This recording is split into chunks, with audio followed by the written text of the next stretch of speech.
My name is Aldora and I am the National AIDS Coordinator for the Turks and Caicos Islands. History of the Turks and Caicos Islands. Our industry used to be in the salt trade. But since then, we have moved on. We no longer produce salt, and tourism is the main industry. After tourism, we have fishing, and we have offshore banking.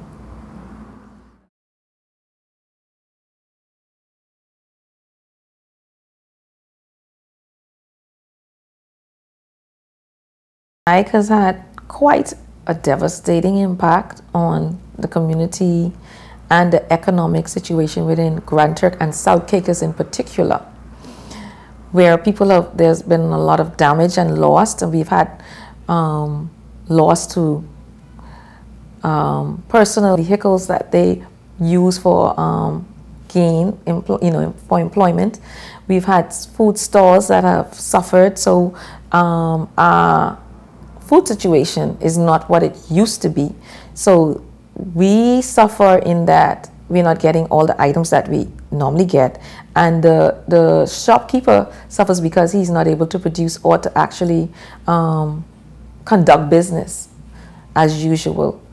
And there's been a lot of homes that have been destroyed, and it's just been quite an impact in more than one way, not just economically. When people are displaced, things happen.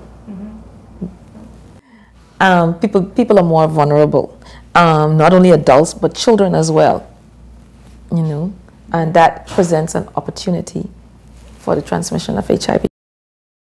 Name is Yasmin, Rigby Blues. I've been a journalist for the past 20 years, and presently I'm into production for videos as well as radio news. Making a Difference is the television show that's put on by the Turks and Caicos AIDS Awareness Foundation.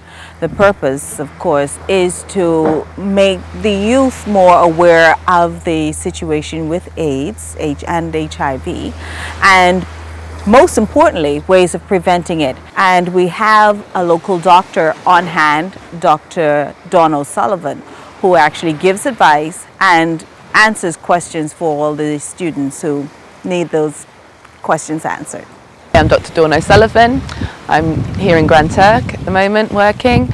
I'm the clinical coordinator for HIV and AIDS for the Turks and Caicos. Here in the Turks and Caicos, owing to the fact that we're in the Caribbean and the Caribbean has a major problem with HIV and AIDS, we are making every effort to, number one, prevent HIV and AIDS in our young people, and two, to effectively treat those that are affected by HIV and AIDS. Our biggest challenge in preventing and treating HIV in the Turks and Caicos really comes in the nature of stigma and discrimination. Because we are small islands, everybody tends to know many people, and people are too scared to come forward for treatments, and that causes a huge problem for us. The National AIDS Programme run a very effective programme in combating HIV and AIDS amongst youth.